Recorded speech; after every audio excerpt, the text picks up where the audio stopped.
వదిలిపెట్టం. అన్ని రోజులు ఈ విధంగానే ఉండవు. ఇప్పుడైనా సరే కూటమి నాయకులు స్పందించండి. వైఎస్ఆర్ కాంగ్రెస్ పార్టీగా మేము స్పందిస్తున్నాం ఇది తప్పు అని. ఈ తప్పుని మీరు సమర్థిస్తారా ఖండిస్తారా అది మీకే వదిలేస్తున్నాం. మేము మట్టుకి ఎట్టి పరిస్థితుల్లో దీన్ని సహించం, న్యాయబద్ధంగా పోరాడతాం అని చెప్పి తెలియజేసుకుంటా ఉన్నాం. ప్రభుత్వ అధికారులు, ఎమ్మెల్యేలు, ఎంపీలు, అదేవిధంగా సంబంధిత మంత్రులు నేను అడుగుతా ఉన్నాను. అనగాని సత్యప్రసాద్ గారు, రెవెన్యూ మినిస్టర్ గారు, మీ శాఖలో ఇలాంటి కింద స్థాయిలో జరుగుతూ ఉన్నాయి, దీన్ని మీరు పట్టించుకోండి. అనగాని సత్యప్రసాద్ గారికే డైరెక్ట్ చెప్తా ఉన్నాం.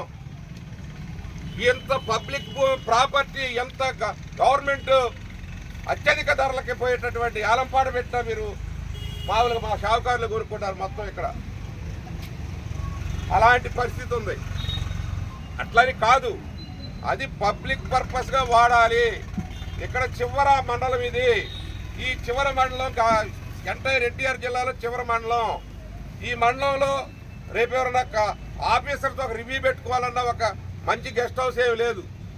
సరే మీరు గెస్ట్ హౌస్ కడతారు, ప్రభుత్వ భవనాలు కడతారు, ఏం కడతారు, ప్రభుత్వానికి ప్రజలకు ఉపయోగించండి అని చెప్పి వైఎస్ఆర్ కాంగ్రెస్ పార్టీ తిరువూరు నియోజకవర్గం విజ్ఞప్తి చేస్తా ఉందని చెప్తే